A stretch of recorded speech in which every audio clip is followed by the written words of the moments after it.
What's up, anime fans? Welcome to the Fruits Basket After Show. These 4 episodes were cute. They were cute. We'll meet some new Sohma family members. We're going to talk about it, so stay tuned. You're tuned in to AfterBuzz TV, the ESPN of TV talk. Now, let the buzz begin. Yeah. I wish we had the music, but I mean, the Fruits Basket theme is a little, it's a little dry. So I don't think that would equate.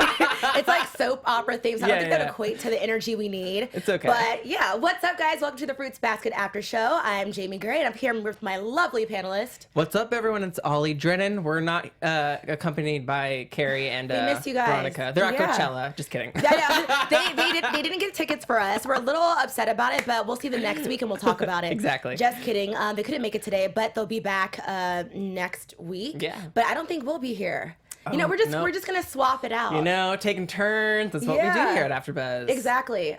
So we are reviewing episodes 13 through 16. So overall thoughts. What did you think of these 4 episodes? I really enjoyed these 4 episodes a lot more than last week. Last week was little, I don't know, it was a little all over the place. Yeah. And there wasn't, with this, it was a really nice bit of humor. We got another character introduced. Yeah. And we also got some deep, like a dark issue with one of the characters, Momiji, who I didn't expect had such a dark past, because that was really sad to learn about him and the struggle that he went through. And it was a really beautiful episode. Yeah, I mean, there were a lot of like little sad, serious moments where I was like, hold on, I was not expecting that. Wait a minute, back up. But I thought they were cute episodes. That's why I felt like they were cute. I think they were relaxing. Like if you're just chilling at the house, these are those good episodes. And they definitely, because I wasn't that enthusiastic last week. Yeah. But this week, I'm like, okay, I'm back, y'all. It was better. And I also feel like just the cluster of maybe these 4, like, maybe the last episode coincides better with the episode after that. Right. So I'll have that into consideration. But yeah, Momiji, jaw drop. I was just like, dang, like that whole episode, which was episode 15, we'll get into that. But let's start with episode 13. Yeah. It is called A New School Term Starts.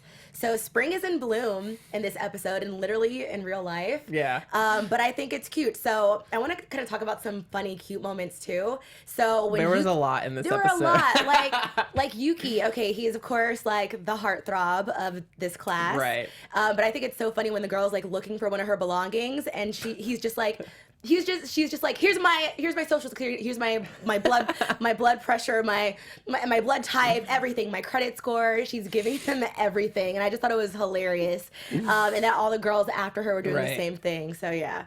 So what else? There's also Kyo and Tohru. Yes. That hallway scene where he overhears and his little mouth, his little cat ears pop up. And he literally, like, first of all, he was kind of bold in this move. So he hears them over talking about Tohru, saying she's cute. Because she is a cute girl. She's a cutie. She's a baddie. She's a bad. She's a baddie. But yeah, I thought it was cute how he kind of like perks up and then he's like, boom, she's mine. But it was a bold move. I was like, Kyo, where's this coming from? I know. It was cool because you can definitely tell that he cares about her and maybe cares about her even more than he'd like to let on. He's jealous. He's so jealous. He's Nick Jonas, or is that Joe Jonas? I don't know. Nick Jonas. Joe is so 2007. Nick is, the hot one now. But yeah, I thought it was funny how that happened. So anyway, Kyo's clearly jealous, but we got some new Sohmas at the school. Right. So Momiji, and then Hatsuharu. Little Momiji in his girl that uniform. Was super cute, but I'm like, this is why it's confusing, because it's like, I first thought that Momiji was a girl, but clearly he is not, but he is voiced by a female voice actor. So, that makes sense. But the girl uniform was cute on him. It was so cute. And I like that he was saying to the class representative, we'll get to that, but he's like, but it looks good on me. And the hat, I was here for like the very sailor uniform, like, for sure. Rocking it. Like, no one could do it better, honestly. No, and you know what I was thinking, too? I think this would be a bomb cosplay. Right. For men, women, boys, girls, like everybody. You can make it cute, you can make it sexy. Yeah. You can conservative, whatever. I was like, would I do this? No. But, like, if you guys want to do it, I want to see it. Like, let us know. Right? Okay, but Daddy Hatsuharu, like, Jaimi. He's a daddy or a zaddy? I'm trying to control myself. This is a high schooler.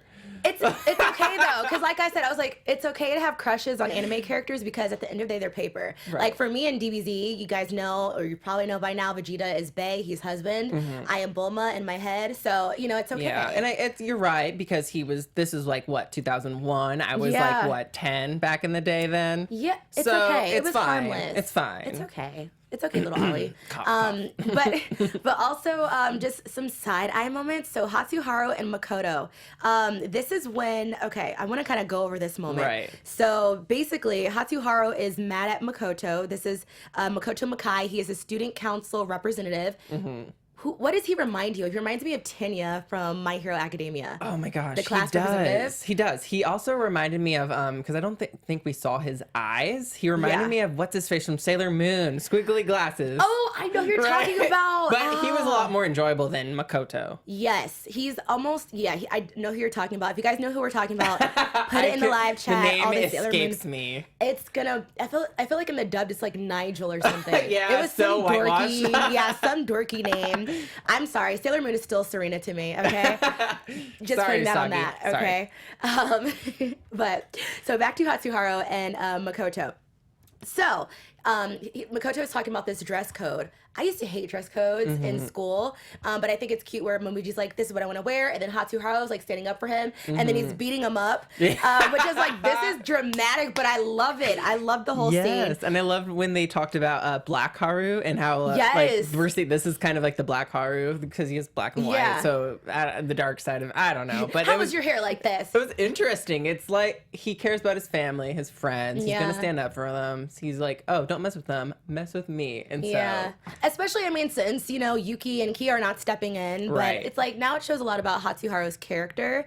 But side eye moment, I don't know if my head was just in the gutter, but when Hatsuharu and Makoto go in the closet, and there was like a 2-second period and they come out. Right. Was anybody like, what happened there? Because Yeah. there's some like adults, some slight adult moments. There's some in these queer episodes. themes in Yes. these episodes and in this anime that I wasn't expecting, which I'm here for it. I'm here for it. I'm here for it. But it just makes you think. And also his connection or his infatuation with Yuki. He loves Yuki so much. Yeah. And so I would love to know what happened in that closet. Yeah, it was a Chat. little quick, but I'm like, so why was he like all of a sudden like, you know what, it's fine. Makoto, what happened? Oh, someone in the chat said Umino from Sailor Moon. I think that's what they're talking about. Possibly, from but the- what was his name in the dubbed? Right. That's like That's probably his name in Japanese. in Japanese. We'll take But it. thank you. Yeah, Thank you. Shout out to the chat. Kudo. Yeah, we love to you guys in the chat. Yes. We love seeing you guys. Actually, let's shout out a couple more chat people. Star Drew. Hey. Renji, we see you. Renji's always loyal. What's up? Amina, we got. Oh, I can't say that name. I'm sorry. I can't speak English. I'm sorry, guys. Starcloak, we see you. We see you. Thank you for joining us. Yeah, thank We you love guys. Okay, so also another shocking moment, Akito. my gosh. I'm not the biggest fan of Akito. No. But I'm like, why is he at the school? Why was he ending up there? Do you have any thoughts on this? Girl, I was scared. I Yeah. was scared seeing him just hang out of like the window that Yeah. I forget what episode that was. Gave me major creep vibes, and then he just appeared. So I'm still thinking, okay, well, jumping ahead, he's not the snake. I want to know what animal he is. Thank you. I was What thinking the hell he was animal a is snake. he? Yes, and then it's like, No. you know how they'll show you the previews of the next episode Yes. for like episode 17. So Right. like, he's not the tiger either. Yes. So who is he? So don't tell us the chat. But I love how mysterious he is. We're Yeah. seeing like this cool, calm, collected side, knowing damn well he's the one who A little cray-cray. Yeah. Hattori's eye. Yeah. Yeah. And there was, I think didn't he abuse Yuki too, or something along the lines of that? Like, yes. he has power over a lot of these family members, a lot of the Sohmas, and I just wonder why. Why are you so special? I don't understand. I'm trying to figure out why he's so special, but to me he comes off like really controlling, menacing, which there are other Sohmas that we'll learn about that do that as well. But I feel like he takes advantage of his power, and he's pessimistic, which we'll get into about what he said about our Tohru. He tried it. Oh. I was like, what? So it's like we're learning more about his personality. But yeah, I was wondering like. Let's just hop to that. Why was he calling Yuki ugly, like in the car with Shigure? and he was saying how she's like this dull person and she's not that bright. You barely know her, you know? So it says a lot. And I really, I think one of the most shocking moments was when Akito was, when Yuki was reminiscing about being abused by Akito. Literally mental abuse, physical, and emotional abuse. Yeah, and I just think he kind of represents like that family member or certain types of heavily traditional families who kind of are just so overbearing with their family members, and they don't want anyone to get outside the family. They want to remain like in the bloodline and very traditional, and tradition's okay. We want to respect them, but at the same time, you're going about it the wrong way. You know, it's absolutely scary, and I don't know where this is going to go. I really don't know what Akito is capable of. Yeah, even just his energy, like, you know, when he was talking to Tohru, and she's like, he seems so nice. And I'm like, Tohru, wake up. Like, he clearly is, and that's when I was like, he's the snake. But we find out that that's not true. So we're still not sure what his animal is, but he's bullying Yuki also about the New Year's banquet, why that's such a huge deal. But pretty much, I'm not the biggest fan of Akito. I can tell you're not either. This episode ends with a typical badminton anime style. That's always classic, so that's how that episode ends. I love badminton. I suck at it. In gym PE, that was so fun to play. I do want to shout out the chat because Amina shed some light about the whole closet thing. She said, guys, Haru shows his private area hair to prove his natural hair is white and black. Oh my gosh! And you know what? You so I believe you because I'm like, oh my gosh. Our minds are just in the gutter. We're in the gutter. Yeah. Hey, it's but right. Thank you so much. This is why we love the chat, because you guys help us with the little details we're not getting. I love it. Keep it real. I love it. Thank you. Okay, so then let's go ahead and hop into episode 14. It is the adults episode. Right. Yuki's a messed up snake. So we all know Yuki is not the snake; he's the rat. But the title alone makes me a little nervous because I was like, "What do you mean an adult episode?" Right. So Ayame, he's a cutie, okay? I like Ayame. So for all the other anime fans that you've maybe seen Inuyasha, doesn't he remind you a little bit of Sesshomaru, but like a cleaner version? Like just with the... Not the eyes though, but just the bangs. The hair. They have the same hairstylist. And probably. when he was wearing the red, he reminded me of Inuyasha. But the bangs, it's like you're Sesshomaru. Let me know what you think in the chat if you've seen Inuyasha. But so he is the snake. My thing is, do you think, based off what we've seen from Ayame's character, do you think he's good or bad? I think he's good. He seems like he has really good intentions. I know this is obviously like we've seen the other 2 episodes to help get to know him more, and he doesn't really connect with Yuki, and I think he really does want to. I think he has good intentions, and he loves Hattori. You know, he's very interesting. He's very eccentric, and I think he might be a little bit full of himself, but at the same time, I think he has some work to do to get to where he's good. Yeah. He's good. He might be a snake, and maybe that's us. We're all like, you're a snake? We don't trust you. Exactly. And we just kind of have to redefine our stereotypes, redefine the stereotypes of the snake. And honestly, the snake is so cute. Like, him as a snake, so cute. He's cute as a snake. And I will say this. At first, I was like, well, who is he? If he's a snake, then he must be bad. But I think it's just he's a little bossy and obnoxious. And I think, again, like you said, he has good intentions. So I don't think anything bad about him, but he is dramatic. Yeah. Okay, so his whole little story about these students go to the red lights district, and they're all like, huh? Nani? And so there's a lot of adult moments in this episode as well. Oh, my gosh. I guess he's telling the story. I guess it was true, a true story about when he was a class representative and that the students couldn't help their natural desires, so he offers up himself. Wow, Ayame. How generous of you. So, and honestly, just even from his actions and some of the things that he says, Ayame reminds me of Shigure. I'm surprised they're not like closer brothers. You know what I mean? So yeah, what do you think? They seem to be close. Do you remember their interactions together? Right? Well, I was like, this is a cute bromance, or is it? Like, I don't know either. But I think that's kind of like up for debate, maybe for the fandom. You know, the shipping wars, whatever you want to call it. Yeah, just very interesting. I think maybe they really do just care about each other. They have lots of history. They were like the 3 Musketeers with Hattori too. So I don't know. Maybe they had a little side thing without Hattori. You know? You never know. We gotta wait and see. Yeah. Maybe I'll think of something for predictions. I don't know. That's honestly, I'm with you on that though, because I'm like, I've always mentioned this, but think about all the fan fiction. I already know that I already know it's juicy. It's lit in those fan fictions, okay? So I know this. But speaking of Hattori, which I love that they also call him Hari. I think it's cute. But I was happy to see him because we hadn't seen him in a few episodes.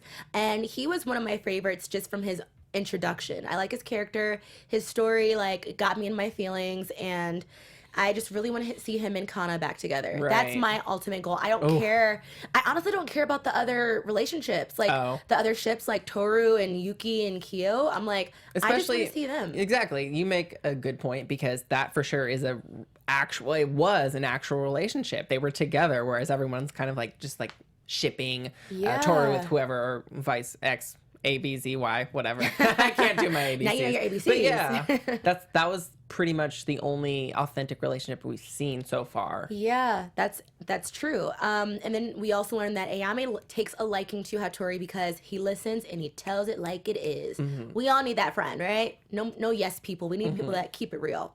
But that was pretty much that episode. I felt like it was kind of fillery. But now we get into episode 15, which is There Are No Memories. It's Okay to Forget. Ooh, this is a tearjerker. Get the tissue. I just picture Veronica back in the day crying her eyes I can imagine. out. I would be too. Like, this was a very sad, bittersweet episode.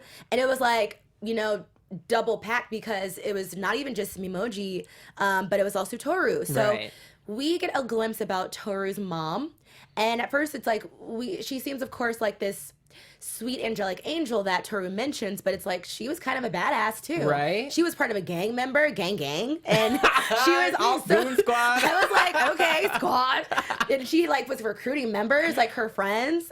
I just love how her friends they like idolize her mom too. Yeah. They love her mom. They think that she was like the coolest person ever. Which she's a legend. I have her old jacket. I'm like, wow. But I think that's just really cool. It was very bittersweet. And I also like that now the psychic one, that is Saki, right? She's one of my favorites too. She's just creepy and I love it. But I like that she said, that if Kyo knew Tohru's mom, like Tohru's mom would pick on him and tease him as well. So we get a glimpse of her personality. She's probably a jokester, things like that. So they visit her grave, and I just think it's so sweet how they all came with her. Like Kyo, Yuki, like all her friends, because for me, I'm like, I don't know if I want people to come with me to my mom's grave. Yeah. And I damn sure wouldn't have a picnic. This like, oh, but that anime food though. It looked bomb. Right. And at first I was like, why is Kyo tripping? Then I was like, oh, they are at a grave. Yeah. But like, it was surprising because Kyo and Yuki, they were expecting, this is going to be very somber. It's going to be a little mellow. But, Tohru was very optimistic about it, I think, for the most part, along with her friends. And so that was nice. It was. It was cute. It was cute. I like these friendship moments because it was, correct me if I'm wrong, this is like a year anniversary after her death or? Yeah.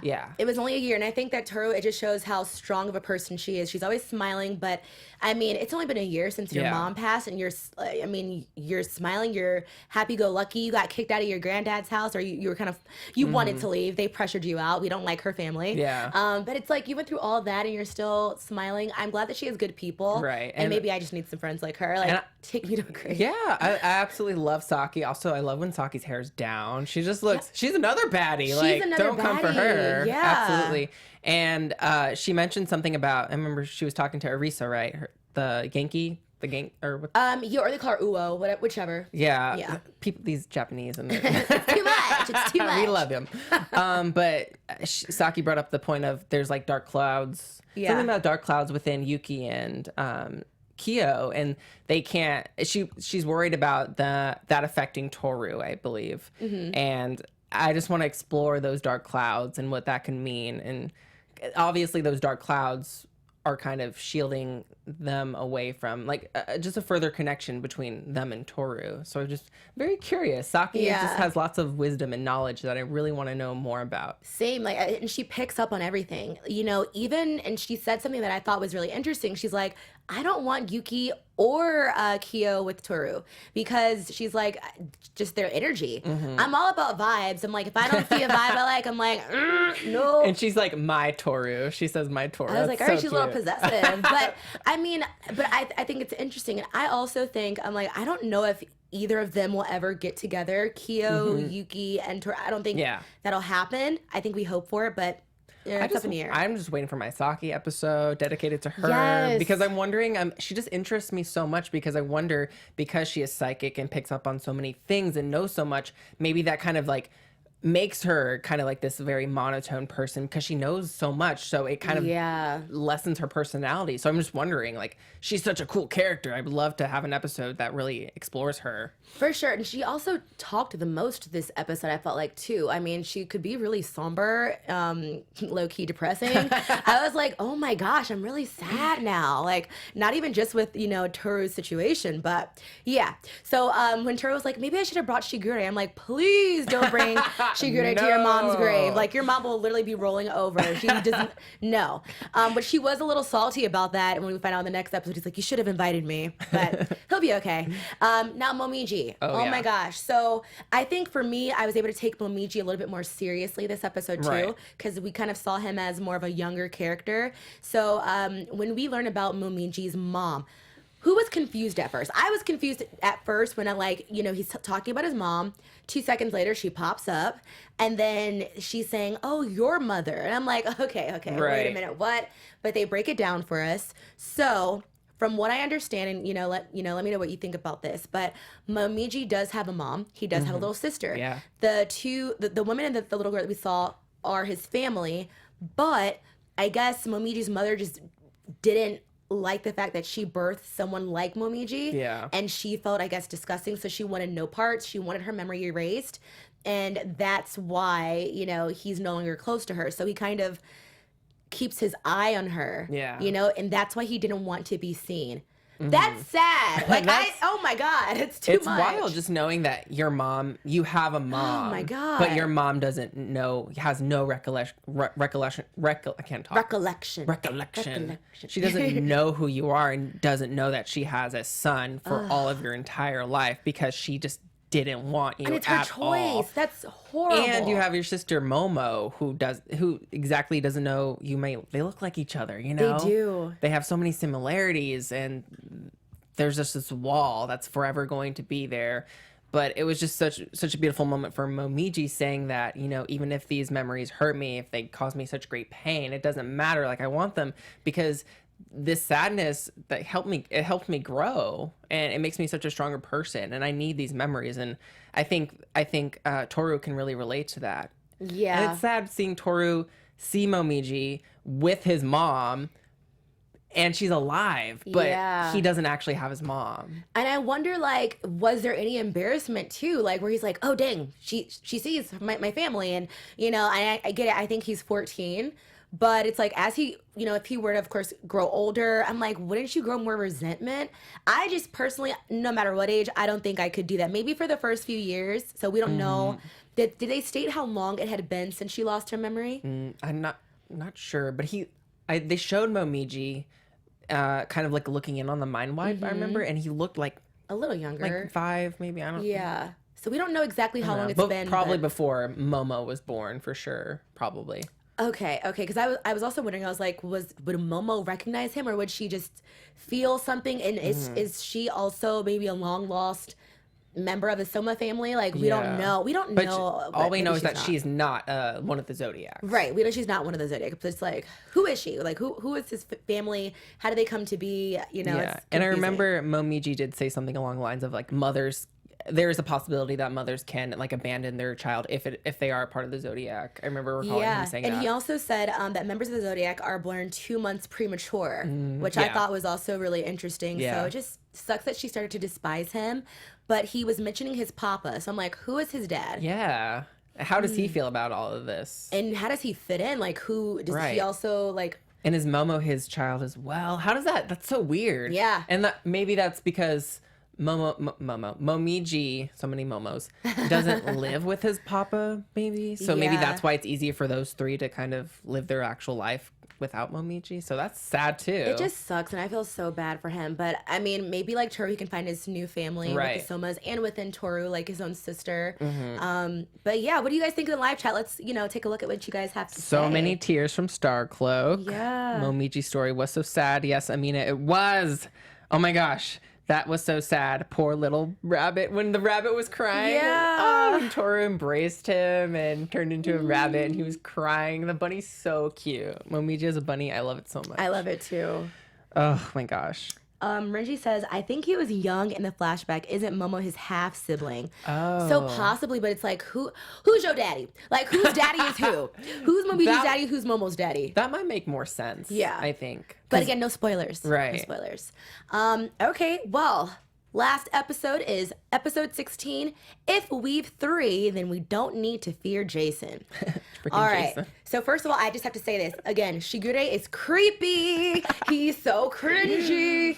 And oh my gosh, so it's so funny. So over this weekend, I always randomly meet anime fans, which I love. Like, I love meeting people who have a mutual respect for anime. Right. And I told them, I was like, yes, I review this. I review anime shows. We're reviewing Fruits Basket. They gasped so loud. They were like, Fruits Basket? Oh my gosh. But they said they love Shigure. Oh. Gave them the side eye. But I mean, you guys can like Maybe Shigure. something happens down the road that we really... I think he's funny. He's funny. He has his moments where I'm just thinking to myself, Shigure, what the heck? High school girls. So they're all going on a road trip, on a camping trip with Tohru and the gang. So of course Kyo and Yuki have to tag along with them.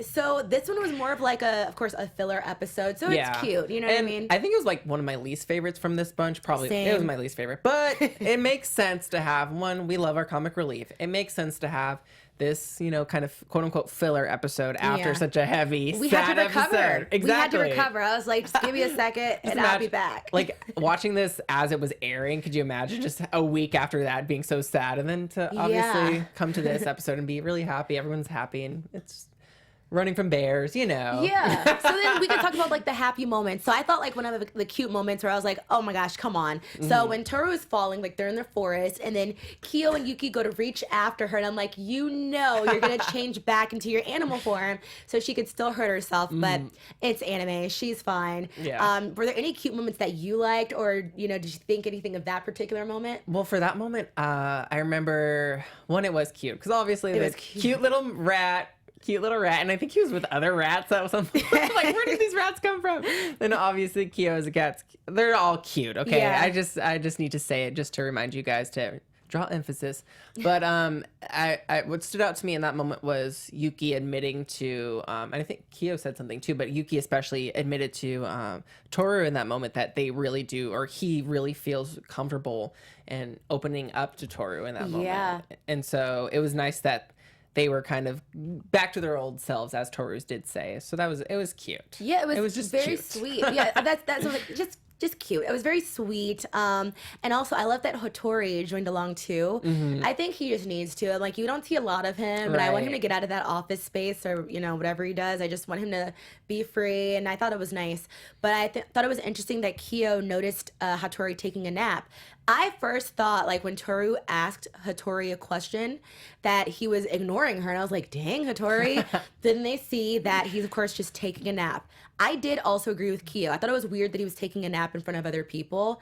Like, that's rare for a lot of people, like, unless it's... I'm just like, are you sick? Like, yeah, like, especially if it's your wrong? family and they're like, you never do this. It's, We don't even see you that much to begin with, boy. So I don't.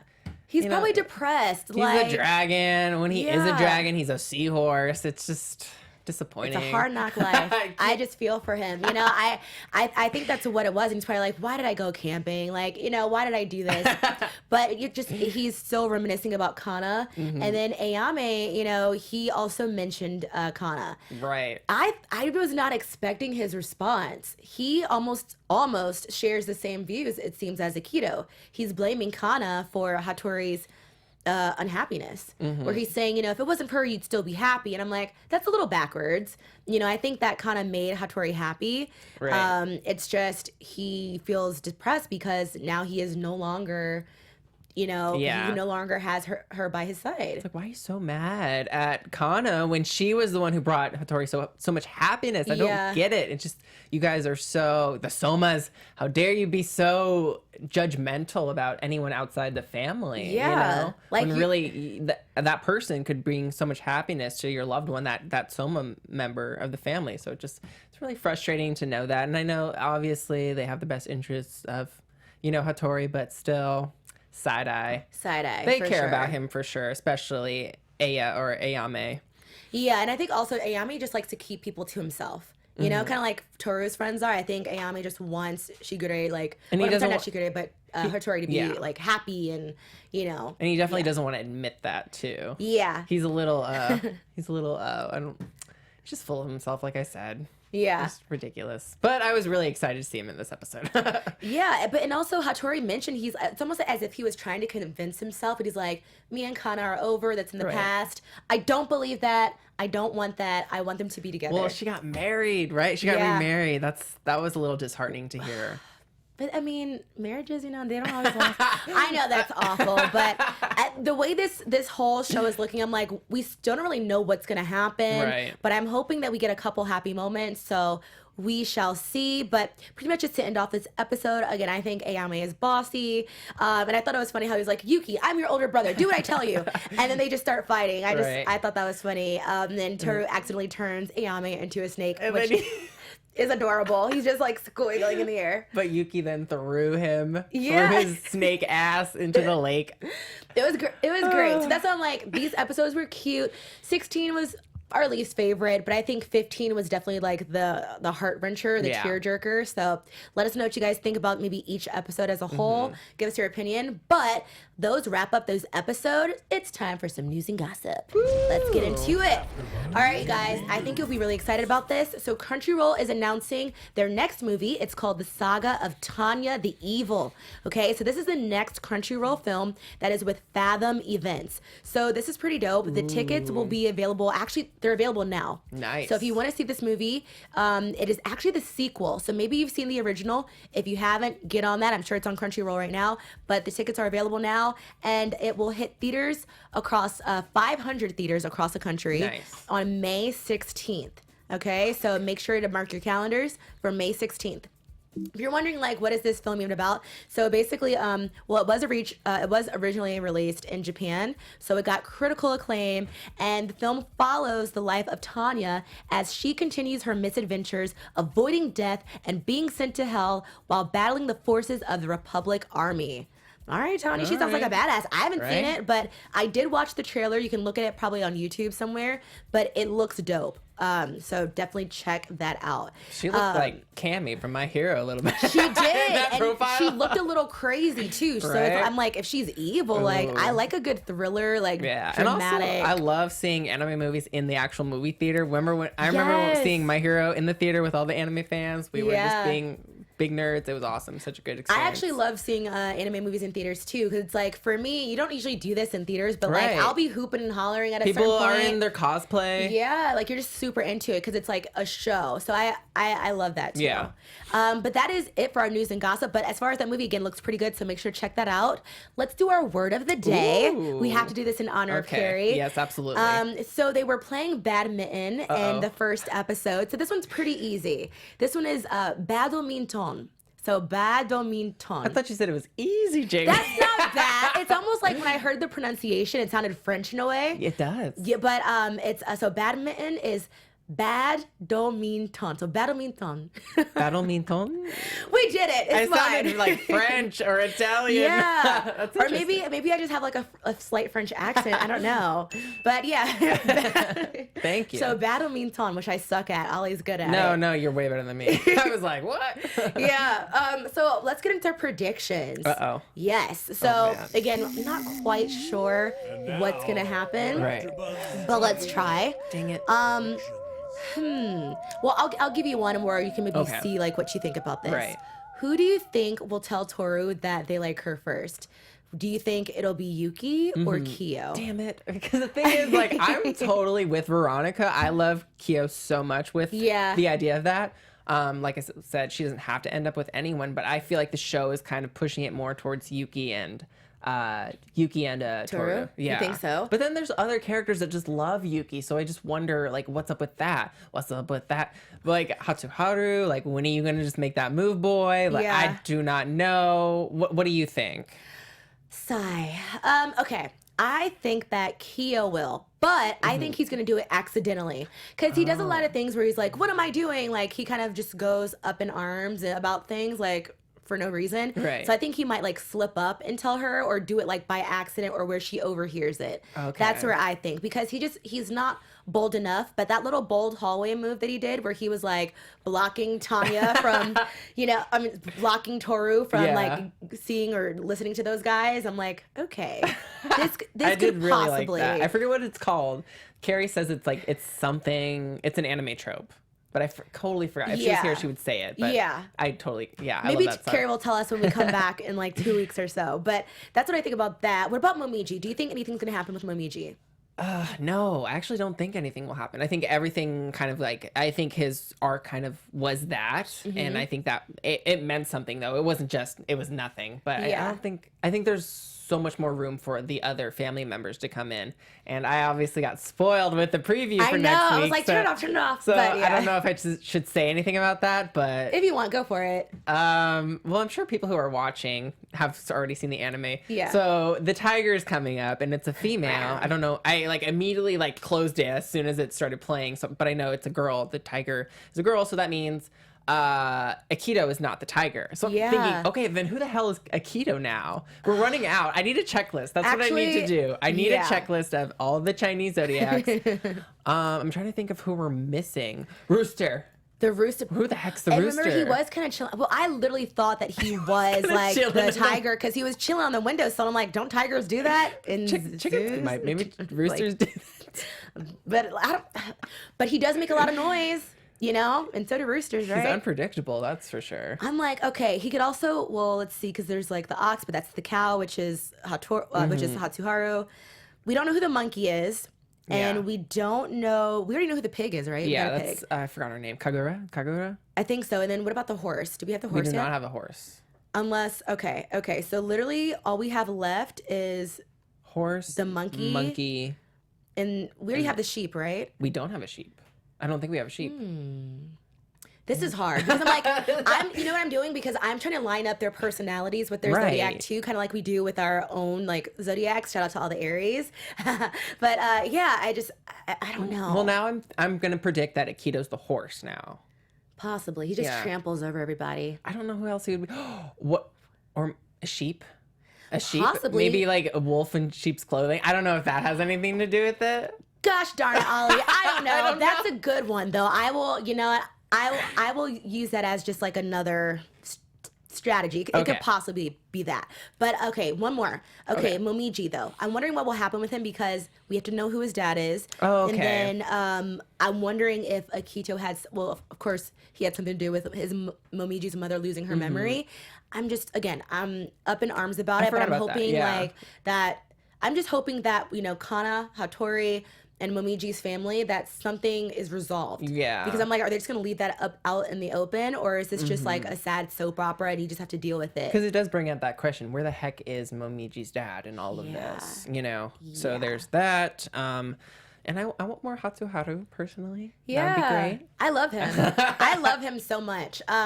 Well, anyway, those were great episodes to review. It was awesome reviewing them with you, Ollie. It's always a great time. So, you guys, that's our Fruits Basket after show. Of course, you have to follow us on social media. So, Ollie, tell them where to find you. You can follow me on all social media platforms, Twitter and Instagram at Ollie Dreamer. Awesome. And I'm Jaimi Gray. You can find me on Twitter at It's Jaimi Gray or on Instagram at Jaimi Gray. Thank you so much for watching. It's been a pleasure, and we'll see you guys in a few weeks. Bye. Bye. Our founder, Keven Undergaro, and me, Maria Menounos, would like to thank you for tuning in to AfterBuzz TV. Remember, we're not just the first, we're the biggest in the world, and we're the only destination for all your favorite TV shows. Whatever you crave, we've got it. So go to AfterBuzzTV.com and check out our lineup. Buzz you later.